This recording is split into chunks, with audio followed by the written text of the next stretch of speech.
and gentlemen, in introducing my original invention, the water torture cell, although there is nothing... Harry Houdini was a master of his craft. And he had many crafts. A magician, an escape artist, a debunker of mediums and spiritualists. And while we remember him now for his giant legacy, when he started, he was a nobody, just like anyone else. At the time, he was young Eric Weiss. Was born in Hungary, one of 7 children. His dad was a rabbi, and they moved to the United States in 1878, settling in Wisconsin. He was interested in magic and performing, and took on the stage name Harry Houdini. But it took him a long time to find success. And yes, eventually his name became synonymous with magic, even more than 100 years later. But at that time, he was just one of many magic acts in sideshows, circuses, vaudeville stages. So how does a young Jewish immigrant break through? By being bold, creating spectacle. He challenged policemen to restrain him in chains and handcuffs, only to publicly escape from them. He hung upside down, wearing a straitjacket in public spaces, only to wriggle free in front of lots of onlookers. When he was doing a show in a new city, he would challenge the public to come up with their own contraptions to restrain him. And he would escape. By being confrontational and sensational, he built his own mythology and secured a legacy that would long outlast him. You're listening to Opinion Science, the show about our opinions, where they come from, and how they change. I'm Andy Luttrell, and today you'll hear from Michael F. Schein. He's a writer, speaker, and CEO of the marketing agency MicroFame Media. His new book came out last week. It's called The Hype Handbook, 12 indispensable success secrets from the world's greatest propagandists, self-promoters, cult leaders, mischief makers, and boundary breakers. As you'll hear him describe, the book is a reflection on the lives of many influential people and the themes that emerge in their stories. Themes that you might implement yourself for self-promotion. This episode is a little bit different from others on the show. For one, I usually reach out to potential guests whose work I'm already familiar with, but Michael reached out to me. I was dubious at first, but after reading his book, I thought he had an interesting perspective on what psychologists call social influence. That is, rather than running fine-grained experiments on samples of people, what might we also learn by looking to history's great influencers? So in our conversation today, Michael gives us an overview of what hype is all about, and he shares the insights he gained while researching this book. I occasionally try to drag him into the obsessions of a social scientist, and I'm excited to share it with you. So let's get right into it. So I guess just to lay the groundwork, I was interested if you could define hype for me. So the book is about hype artistry and hype artists and how to achieve hype.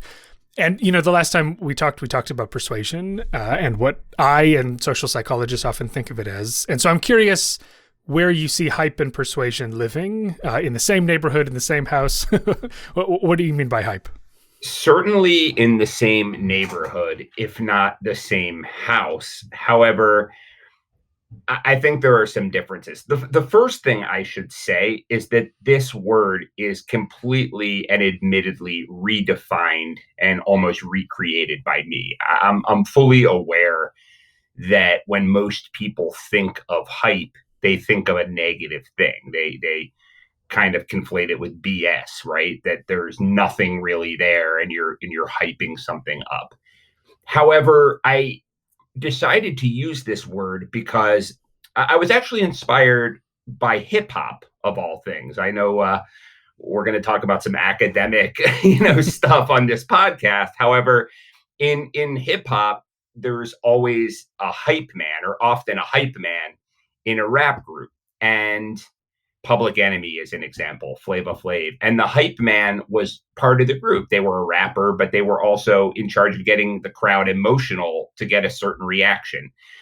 And I don't know, that really appealed to me for a number of reasons that we can talk about. So to me, I simply define hype as anything you do to get a group of people sufficiently emotional to get them to take a specific action that you have in mind. So there's overlap with persuasion for sure. However, persuasion can be persuading someone to go to the restaurant that you want. This is a little more larger scale. Mm-hmm. So it's funny you say larger scale. I almost would have said that from that description, hype sounds like a subset of persuasion. Like it's one form persuasion can take. But maybe an example would help. So if you sort of like someone who you would say, oh, hype would be a tool that you could use. What would that be for? I think I will say that. I think there's a persuasive element. I think maybe that there's an element of transcendence or excitement or losing yourself in a lot of the examples. So a great example is, let's talk about Tony Robbins, right? So Tony Robbins is, for the 4 people left who don't know who he is, kind of a self-help guru, I guess. I'm not sure what he is. He writes books on all kinds of topics, makes millions upon millions upon millions of dollars doing it. People adore and worship him. He fills arenas. And it's kind of this message about betterment, being confident. I don't know. He wrote a book about money, so I guess he's a financial guru too, but a lot of the money flows to him, right? However, if you go to one of his arena shows or seminars or whatever it is, certainly not all of those people are rich and empowered. They keep coming back for more. But while they're in that arena, they are completely transported and ready to go outside of that arena and share the gospel of Tony Robbins to everybody. So there are a couple of things that he does to make that happen. One thing, there's a principle in my book or a strategy that I call turn yourself into a magus. And I use the word instead of magician pretty self-consciously, because there were people called the magi in ancient Persia who created this aura around themselves of being larger and more powerful and spiritually attuned than the common mortal. And Tony Robbins does that. You know, if you speak to one of his fans, they'll rave about how he speaks for 8 hours without a break. He's kind of this cut above. You know, another thing that he's famous for is getting people to walk over hot coals. And the idea behind that is that if you can bring yourself to sear the bottom of your feet, or almost sear the bottom of your feet, but not quite sear the bottom of your feet, that means you're very confident and you've achieved this higher level. However, there are religious groups that have people do this, walk on hot coals. And there's been some research done that a small amount of discomfort and pain actually releases chemicals that give you a feeling of transcendence. So yeah, persuasion, it's certainly tied to persuasion, but I don't think it's as much about, well, I got them to think the way I do. That can be Aristotle in the Forum. Well, I think I can combine ancient civilizations. But there's certainly overlap, but I think it's a little more about getting people really worked up and emotional on your behalf. And so the emotion part is one part, but the other part of your hype definition was to achieve some outcome. Yeah. So I was kind of curious. I mean, so, you know, when I hear that, I go, oh, so persuasion. But I acknowledge that is not the outcome that everybody always wants. And so, you know, with Tony Robbins, is the outcome just like, what is the outcome that this emotional experience is meant to achieve? First of all, I should say that these are semantics, right? And I know definitions are important. They are. At the same time, I think it's true. I think there are many, many persuasive elements. For example, I have a strategy I talk about called milk before meat, which is about introducing big changes slowly. You can call that the foot in the door technique, right? I mean, that's an overlapping thing. However, I think it's really clear to say and this is going to sound like I'm evading the question, but I'm not. The way I define hype is that there's no moral component to it whatsoever. It is, as you talk a lot about on this show with persuasion and opinion change, it's just the way human beings react to certain stimuli. And you can use it for good, you can use it for evil, you can use it for mediocrity, you can use it for mischief for the sake of mischief. So I think in Tony Robbins' case, although I haven't sat down and talked with him, he would tell you that he's doing it to help hundreds of thousands of people be their best selves. I don't know what that means. I think it's to make people buy Tony Robbins books, tickets, audio courses. I mean, even when you go to one of his things, he's upselling all the time, and he is a multi-millionaire. So I think that would be my opinion. I think in the case of Andy Warhol, who was what I would call really fantastic at hype, was he a persuader? Maybe. He was really good at saying very few words and getting people to do what he wanted him to do. So that was persuasion in his inner circle. However, he would throw these happenings that is one called the Exploding Plastic Inevitable that basically formed the template for a lot of club culture that came since. And I think his goal was just to get an emotional reaction for the sake of getting an emotional reaction. I think that was his art. He would watch the crowds like a scientist, and if they were getting too comfortable, he would put on a discordant sound or a strobe light, which was new at the time, and see how they would jolt. And he just liked the idea that he could play with human beings that way. So I think it really depends. I think that's whatever you want that to be, whatever you want that outcome to be. Yeah, I pressed. I know it's semantics, and if any of my students listen to this, they'll recognize my insistence that we define everything within an inch of its life.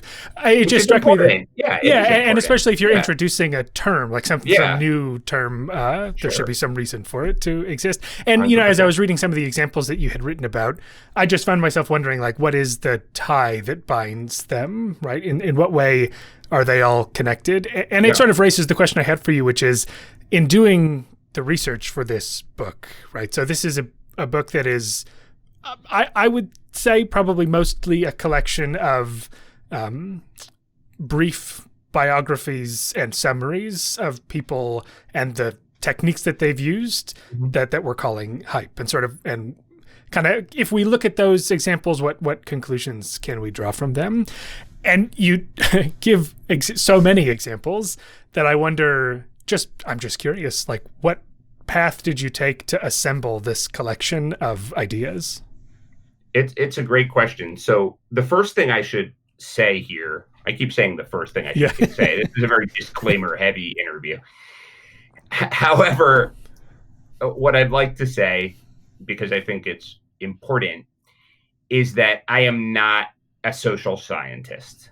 So I did not do, I'm such a not social scientist that I don't even know the words for it. Statistical analysis. I didn't do studies. I didn't conduct my own experimental research. I interviewed people. I have a background in business and in journalism and in writing.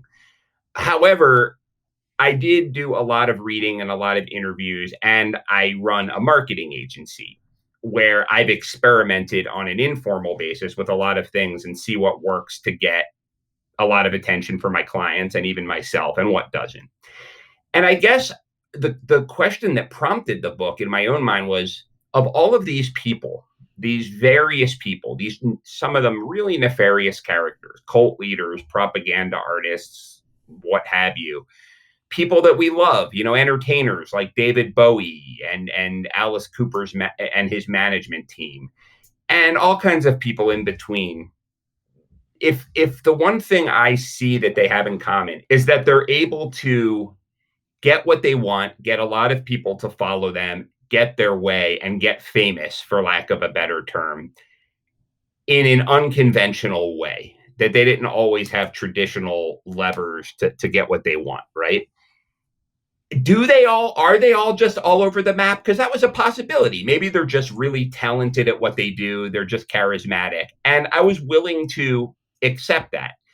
Is there one thing that they all do? And what I found really is that there's 12 that I could find. I kept seeing the same themes over and over again. In fact, I read all kinds of crowd psychology books, all kinds of biographies, interviews with people that I had interviewed in the past for, articles. I called them back up, looked at the experiments I had done. And I didn't see one or two themes, but I didn't see infinite themes. I kept seeing the same kind of dozen roughly themes rear their heads over and over again. And as a result, I started kind of separating them. I was like, okay, I'm going to take notes and put them in categories. And it really did turn out to be 12 broad themes. So I found that quite interesting. Did it start as a book project, or did it start with just like, who are these people? No, it didn't. I am a writer by training, and I certainly always wanted to have a book. However, that wasn't the original impetus. I had left a corporate job, and I wanted to be a freelance copywriter only because I saw that as an opportunity to work for myself and make money doing something I was good at. And I was good at it. And whenever people would hire me, they would say I was good, but I had a really hard time getting new clients. And I was just like, am I just horrible at marketing and sales? And I read every sales and marketing book. I even read Influence by Robert Cialdini, which is a great book, but it didn't seem to help me at all. I just kept having trouble getting people to buy from me. But before I had been in the corporate world, I always had wanted to do something artistic. And I played in bands. I played in punk bands. And one of those bands actually got a bit of a name for itself, mainly for our antics. So we talked our way onto, and I was behind a lot of it. We talked our way onto Showtime at the Apollo, knowing we would be booed off, and got press coverage around that. I used to dress as a nun for this song called Ash Wednesday, and I would walk around the Lower East Side, and we got on the cover of the New York Press. And we used to sell out Arlene's Grocery, which is a well-known club, on a pretty regular basis, and we got a residency there. And of course, it didn't work out. I didn't become a rock star, but I got farther than anyone thought I would. So, being that I'm not a very good singer or guitar player. And so, at wit's end, I was like, I used to be good at this thing called marketing, which I didn't call persuasion. Most people say, what's the difference of hype and marketing? You say persuasion, but it's all connected. I said, I used to be good at this thing called marketing, but I never thought of it as marketing. What if I injected a little bit of mischief into the mix again? So I started to do that. I started to read about old rock managers again, and even cult leaders and propaganda artists, with the idea that they're doing something right. Could I do what they do ethically? And it started to work. I picked a fight with a prominent guru named Gary Vaynerchuk in the press, and he responded to me directly, and I started getting followers. And it started with that. And then I got so interested in this that everyone is talking about, in my world, should you use Google Plus or Instagram? Should you use sales funnels or this? And they forgot about these more fundamental concepts of getting people emotional. Then I started writing about it for magazines like Inc. and Forbes. And from there, it evolved into a book. A lot of the idea, so that highlights, well, the first thing I was going to say is your rock club example. The first time I saw it, it was reminding me of Paul McCartney's doing all these interviews now for this new album of his. And right. He was talking about how in the early days of the Beatles, when they were in Germany, they were playing these tiny clubs in Germany. And they were like, nobody's coming. It's just amazing to think like, oh yeah, nobody came to the Beatles first concert. Right. There were like 6 people in the audience, and they're like, we saw the Beatles. Right. But so he was like, oh, we had to just sort of figure out this way to like drum up excitement and to rally people, these college students who are walking past the club, like how could we get them in and how could we get them excited? And so it strikes me that a lot of these ideas are about attention, right? Yeah. Sort of how do we crack through this just endless stream of possible things that could take our attention. And a lot of these hype principles and the emotional part of them kind of strike me as first and foremost gaining attention, right? And then hopefully, 100%. Yeah. Hopefully once people pay attention, you have something good to say, right? But like if the music's not good, if the arguments aren't good, no amount of hype is maybe going to keep people on for the long haul. No. Does that sound right? Yeah, I think so. Yeah. So what could you maybe, so the mischief idea is one of them. Is there another of these lessons that strikes you as sort of maybe surprising as you sort of saw it crop up again and again?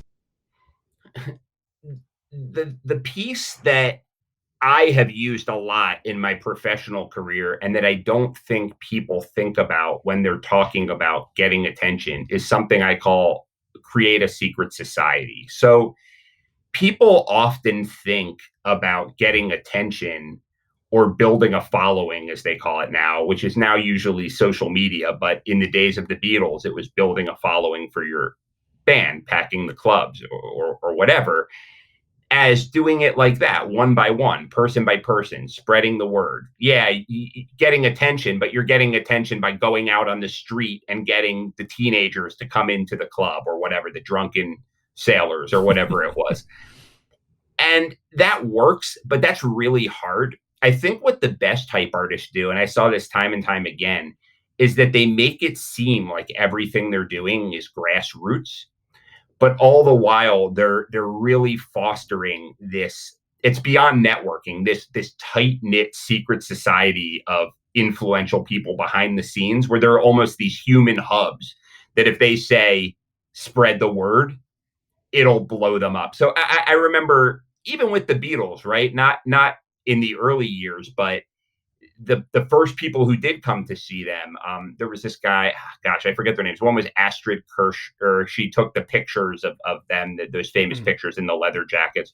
But one was this guy, Klaus something. It was their like first fans at the German club.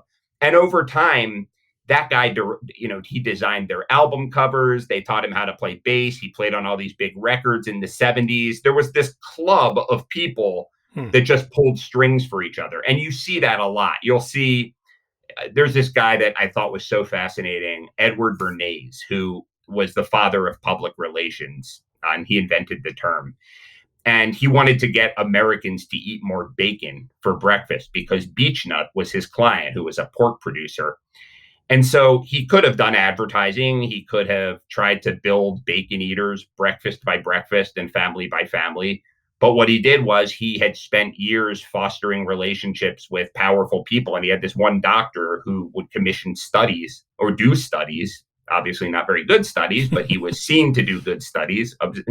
And he did a study that bacon is the perfect breakfast food because it replaces the energy you lose during sleep. And he sent that to 5,000 physicians across the country. And before long, everyone was eating bacon. And the moral of this story isn't to lie, but it's just amazing how these hubs of influence are so powerful, especially when you don't make it seem like that's what's happening. So when you see stories like that, how do we go from that to something you'd say, this wasn't a fluke of history, but like something reliable is happening here, right? So what is the lesson to draw from that, I guess is really the question. I think the lesson to draw is not to lie, but the lesson to draw is to find your own version of doctors that are so powerful that they can get 5,000 people to spread the word about your stuff and willingly do it. So, I mean, maybe a better example for our modern world is there's this guy, Tucker Max, who some of your listeners may have heard of. And he wrote these books in, I guess, the 90s, maybe, or early 2000s. I don't even remember. But one was, I Hope They Serve Beer in Hell. They were, probably pretty misogynistic. It was about him drinking and, seducing women. But it made him a rich and famous author. And at one point, he grew up and he had a family and he didn't really like being known for that. So he decided that he wanted to completely revamp his career. However, he did not want to be poor in the interim. He's a very ambitious guy. So he could have done what he did the first time and started a blog and built up follower by follower for his new image. And he didn't do that. He created a company called Book in a Box, which is now called Scribe Media, I believe. And it was basically a hypercharged ghostwriting service, which is not that important. But he had all of these friends, Ryan Holiday, Tim Ferriss, who has the #1 business podcast in America, James Altucher, who has a big podcast and is a big business writer. And they're beyond just like casual networking partners. They all are in this like world. They all help each other out. And he just called all of them and said, put me on your podcast to talk about the book, write about me on your blog. And he did $1 million in sales in like 3 months. So that's a good example. He didn't lie. I mean, he had a good service actually, but he went to the people who had million-person followings instead of building it himself. And it also strikes me that this is almost more manageable in the era of internet, social media, podcasting, all this kind of stuff, where before, like you're saying, if I had to find 5,000 doctors all across the country, that's a huge effort. And there aren't too many. I want to interrupt. Remember, though, he didn't find 5,000 doctors. That's the important thing. He found one doctor who knew 5,000 doctors. That's exactly the point. 5,000 doctors is too much to chew. And I think the way you do this, there are a lot of tactics to do it. We could talk about that because I'm sure people listening are like, well, how do I actually do that? But I think the overarching point is that building one really strong friendship with one person can be more powerful than building mild friendships with 5,000 people.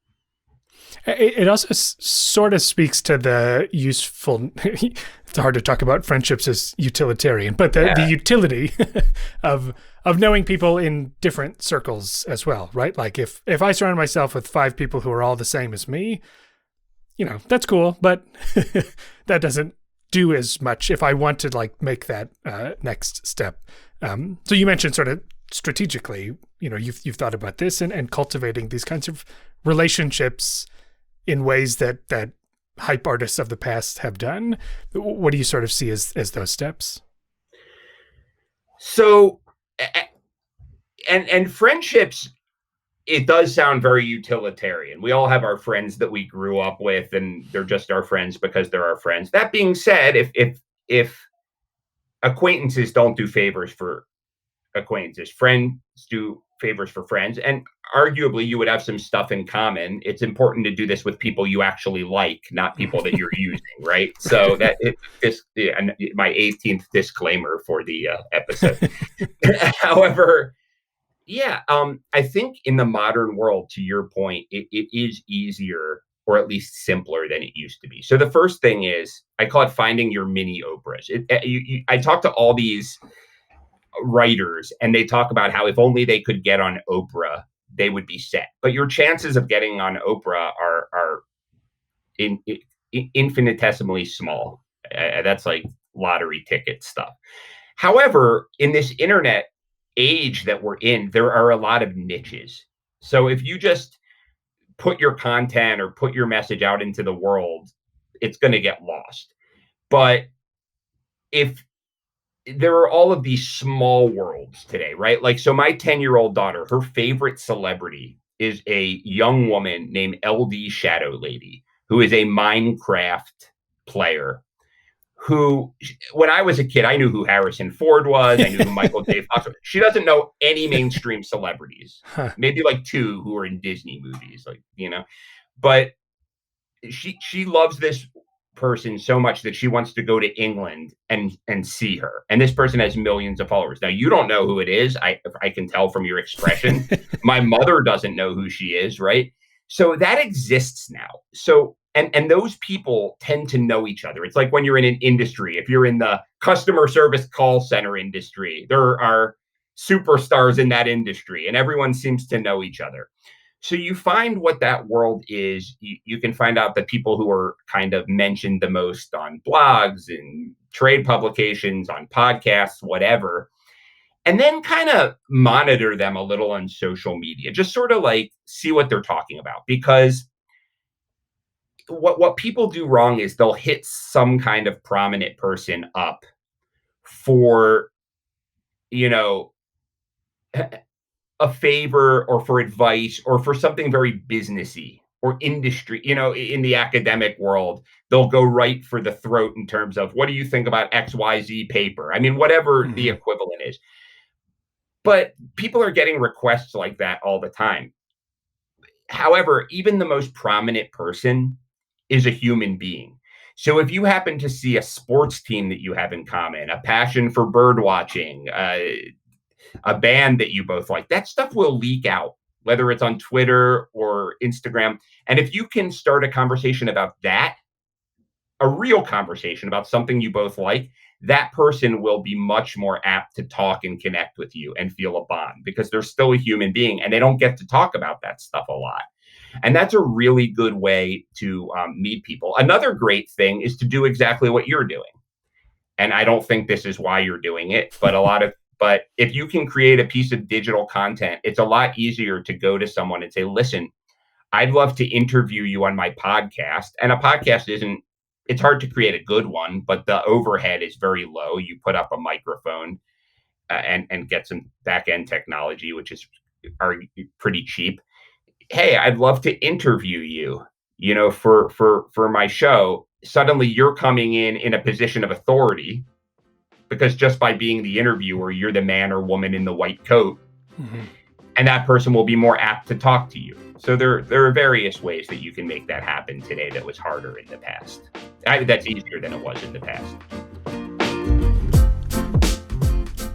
Hey everybody, it's just me again, sorry to interrupt, but I want to take a quick second to tell you about an exciting new project of mine, and it has to do with a cool new platform called Knowable, like you're able to know something. Knowable. Knowable features digestible audio courses on all sorts of topics. You can learn about healthy cooking from New York Times food writer Mark Bittman. You can learn about space from Scott Kelly, a NASA astronaut. You can learn about improv comedy from the folks at Upright Citizens Brigade. And you can learn about persuasion from me. My course, The Science of Persuasion, is on there now. In it, I introduce a bunch of fundamental insights from the long history of research on what changes people's minds, from working around people's resistance, to the qualities of persuasive people, to the ways in which messages connect with unique audiences. I weave together all sorts of research in psychology, communications, and political science, and present it in a way that, I hope is entertaining. To check out my course and all the other cool stuff on Knowable, go to knowable.fyi or look at the show notes for a link. It's just $4 a month for the entire catalog, and you'll help keep the lights on here at Opinion Science. Okay, that's all I wanted to say. Back to the show.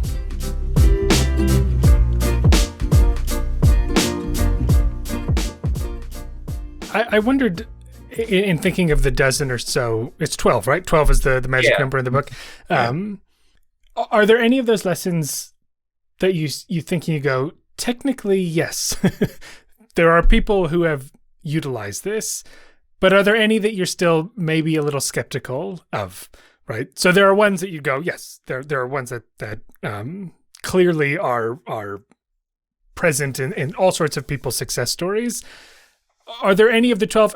I'm just curious that you'd go, hey, I mean, there's enough there to make the claim, but I still might hold out before I do this one myself. I tried to add things that were, the short answer is no, because I there were ones like that I excluded. I mean, for example, I could have done a 13th hype strategy that is tell a lie repeatedly that is so audacious that people begin to accept it as truth, because most people go on the good faith assumption that people are typically in line with reality and talking from a place of generally accepted reality. So when certain individuals, prominent figures, tell really audacious, bold lies, people will usually give them the benefit of the doubt, or repetition will sear it into their brain. There's a quote by Joseph Goebbels, the famous quote, the Nazi propaganda minister, that says, you got to tell the big lie, right? The lie that's so audacious. I am not comparing Donald Trump to a Nazi. That is not what I'm doing here. But he does that every day. I mean, and this is not about politics, but he tells these extremely audacious mistruths on such a regular basis that it's hard for most people to believe that anyone would every word that came out of their mouth was fantasy, so they believe it. I don't believe in doing that. I think that misleading people on a regular basis and not giving them a firm basis of reality, even though it's effective, is immoral. So I left it out because one of my aims for writing this book is that I think that people that I consider less good, however you want to describe that, the bad guys of history, maybe you would say that they have antisocial personality disorder. I think they take to this stuff more easily on balance than the rest of us. And you may know more than this about me, but I came across a study that people with various antisocial personality disorders, their heart rate doesn't get elevated when they're in very emotional situations. And I think my theory is that allows them to do what quote unquote needs to be done to get the result that they want. However, I think stripped of its moral content, this stuff can be applied for good. And I'm really sick of seeing people with awesome artwork, awesome businesses, awesome technologies, awesome scientific projects that don't get noticed while all the garbage out in the world does get noticed. And so that was one of the reasons I wrote this book. I actually haven't had a moral, imperative for getting the word out on this. It's funny, I sort of, you mentioned the Cialdini book on influence. Kind of reminds me of that a little bit too, where he often is like, these are tactics that are used to swindle people, but that doesn't mean that they have to be used in that way, right? They're just exploiting something about humans. And if you have a charity and you're working to like feed people who need to be fed, why not use the same stuff, right? Why not say like, well, I can sort of play on your biases to sort of show you why it's important to do this? Because our brains are not designed to view the world accurately, which you know as well as anyone else does. So we can talk to people the way we feel in a hyper-rational universe they ought to be spoken to, but they may not pay attention to you. They may not get emotionally engaged with you. So there are a lot of causes like a charity that we'd like people to be emotionally engaged with. And actually, you brought up a point that I kind of passed over earlier, that if you attract attention to something, if it's garbage, it will eventually not spread. And I think that's only half accurate. So what I mean by that is, yes, if you attract attention to something and people get it and it's not very good, they won't spread the word about it. But if you get people emotionally engaged around it, even after you attract attention, I think I have been consistently blown away by how long people will cling on to things that are of no value. And I think that might be because of cognitive dissonance. What about amazing sea monkeys? Everyone knew they were brine shrimp, but they kept buying them year after year after year. And it's some of these,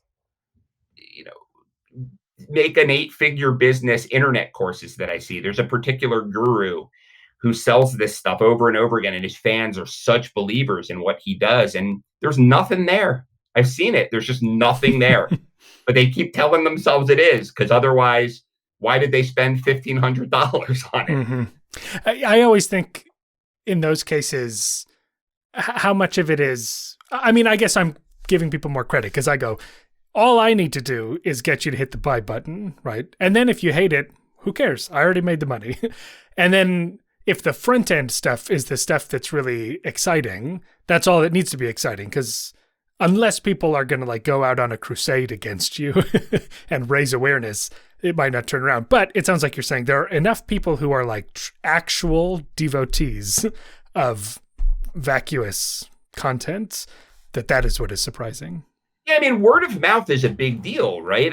Hype is a product of word of mouth. So if no one is spreading the word about your stuff, it's not going to do very well. So for example, I'll give you just a middling example, not a bad or good example, but there's a guy named Simon Sinek who is perfectly fine. He wrote a book called Start With Why, which basically makes the bold claim that you should start with the question of why you want to create a business if you're creating a business. And I say bold claim sarcastically, because that is not always true. And it is also, I'm not sure, worth a book, but it's inspiring to a lot of people. The guy did a video that basically talked about how millennials have been raised poorly by their parents, and that's why they're all so terrible. And he used a lot of words that I don't remember, but very scientific, with dopamine and epinephrine. I don't know what, So and he wears little spectacles, and he has sort of a British accent, like half British. And you would think that this guy is like a neuroscientist or a social scientist. The only job he ever had before being a professional guru was in the advertising agency.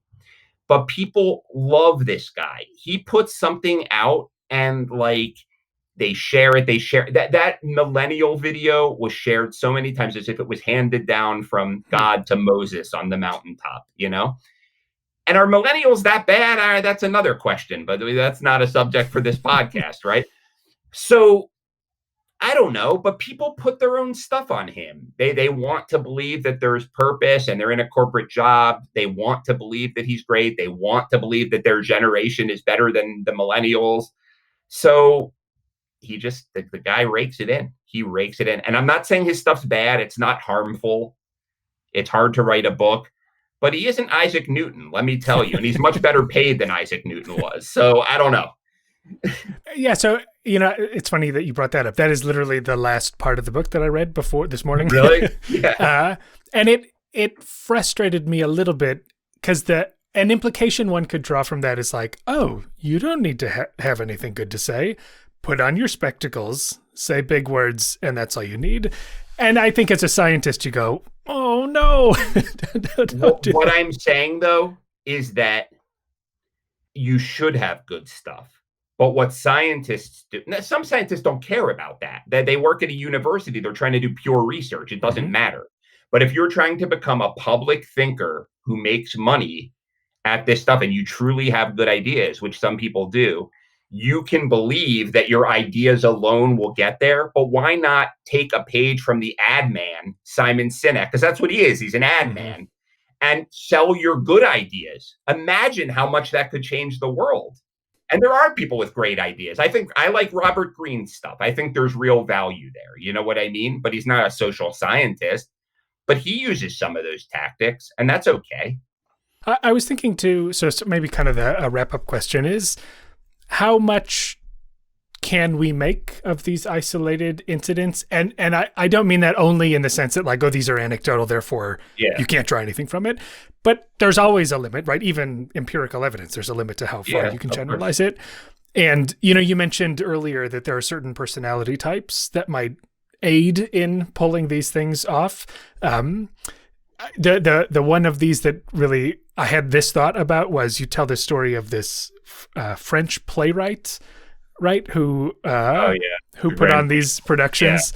And I was like, I don't think I could pull that off. I'm not sure that is something that I could quite do. Maybe could you just briefly tell what that guy did and what the lesson is? So I'll tell the story and then I'll speak to your point because I think it's a good one. There was this theater in Paris called the Grand Guignol, which to this day, among certain people, it's still used as like if there's a massacre somewhere and there's just blood everywhere, people will say it was a Grand Guignol, horror show. It means just something gory and over the top. So basically, in France, there were all these theaters in Paris. At the time, theater was the thing to do. There were no movies, whatever. And this one proprietor bought a theater at the end of a small alleyway that was an old cathedral, and it was nowhere near as grand as any of the theaters.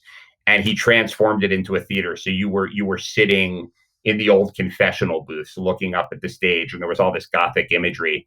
And then he didn't really invest in good plays. He basically hired writers to write the most sensational stories that were out on the day, and they would use. They're actually the progenitor of modern horror movies. They would use real special effects, and this started at the turn of the century. I mean, 100 some odd years ago, and lasted for a very long time. And people would get sick because they hadn't seen this before. People would faint in the audience. So the guy who bought the theater eventually and took it even up a notch, he would advertise that there was a doctor in the audience of every show. And then they would say the doctor even fainted. And whether that happened or not, it may have happened, but they promoted it everywhere. So my point in telling that story was not that you should do specifically that. My point in telling that story was that when you don't have resources, or even when you don't have a mechanism, like you're in a university environment, and I'm not minimizing that. I think that's great, but there is a process. You got to work really hard. You have to have really original research. You have to set yourself apart. A lot of academics are suffering right now. However, if you're awesome at what you do, there are channels to climbing that ladder.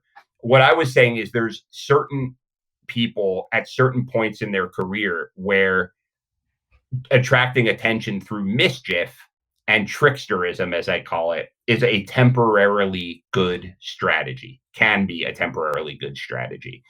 And to your point, this may not be for everyone, but there have been plenty of people who now we think of as extremely middle of the road, sophisticated, high end people, including Richard Branson, who started their careers with a dose of mischief. Now, I think mischief adds color to life. That those Grand Guignol, they weren't hurting anyone. Everyone knew what they were getting. Having that doctor faint in the audience was part of the fun.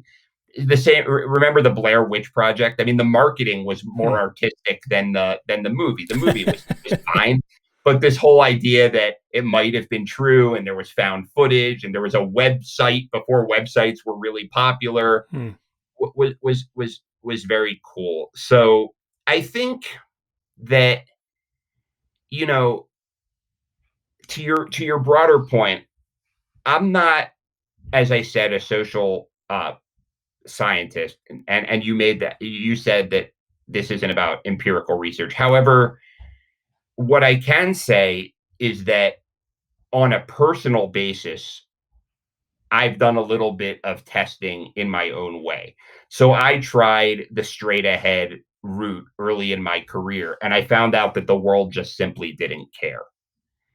When I just tried to tell people I'm a good writer, try me out, I have experience in business to business technology, people didn't want to seem to buy from me. And so my practice in my agency is that I'm always digesting this material. I'm a mix of, I guess, book smart and street smart, in that I'm always, as an amateur student of psychology and history, studying this kind of stuff. And then I'll do little experiments, and a good percentage of them fail. But things like some of the stuff that we've talked about, building the secret society, benevolent mischief, introducing a little bit of theater into the proceedings, just some of these things that we've talked about, us versus them dynamics, they continue to work in a wide variety of guises. So I'm anecdotally convinced that these things can be effective when used properly.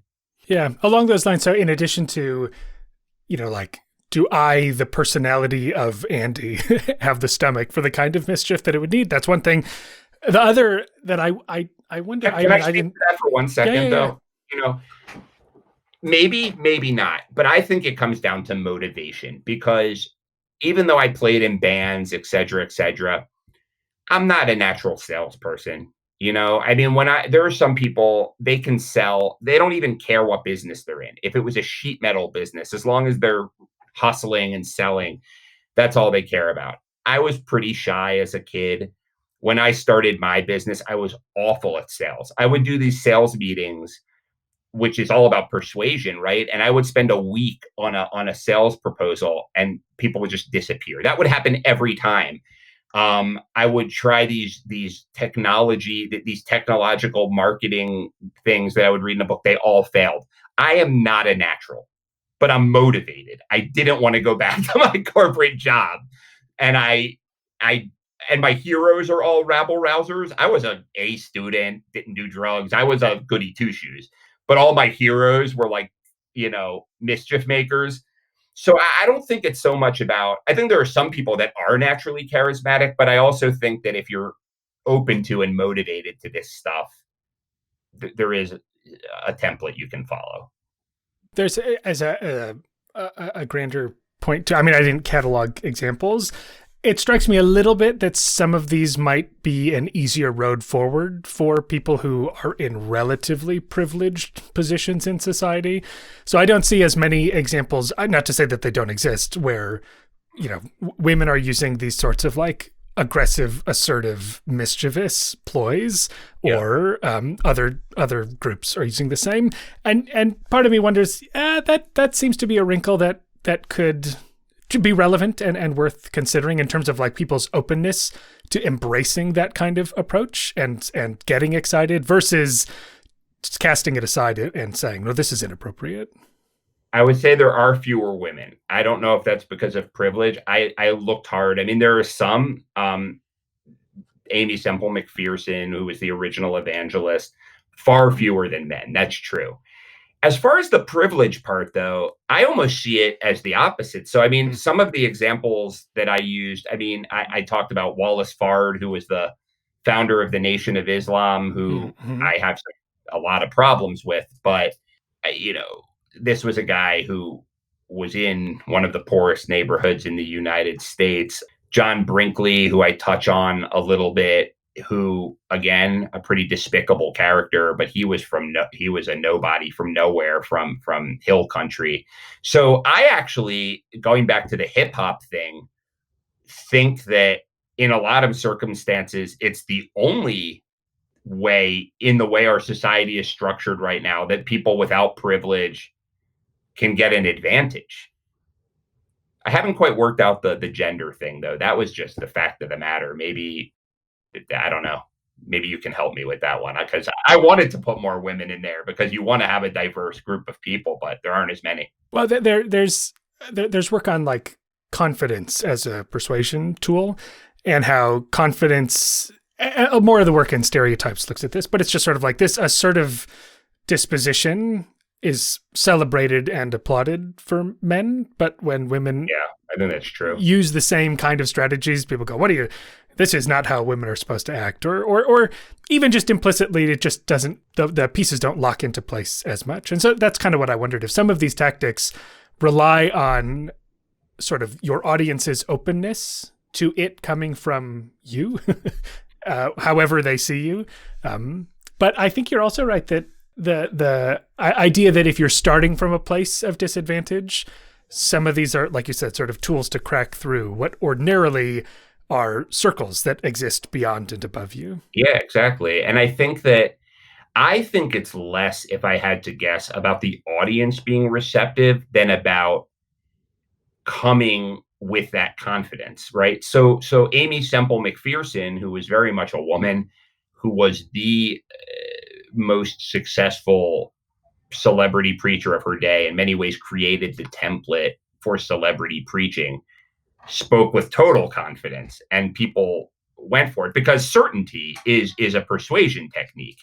If you say millennials are sheltered and ill-equipped in the world because their parents raised them in a helicopter parenting way, absolutely, you're an expert, of course. Well, all millennials, which parents? Every race? What do you consider a millennial? What is a helicopter parent? If you come in with that kind of nuanced explanation, unfortunately, people will doubt your expertise. So I guess the way to bridge the gap is to start with certainty and use it to open the conversation, because we don't want people going around misleading people. That is a good cautionary note to end on. So, Michael, thank you so much for being on the podcast. It was really fun to talk to you. This was a whole lot of fun. Thanks, Andy.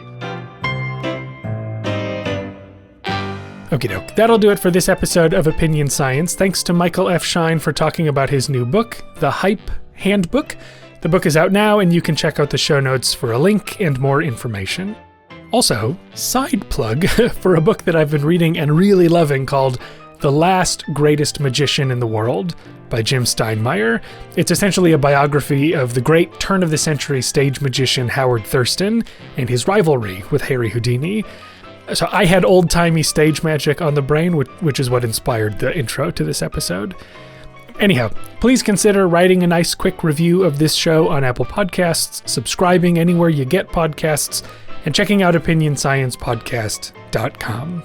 Okay, I think that's it. I'll see you in a couple weeks. Bye-bye.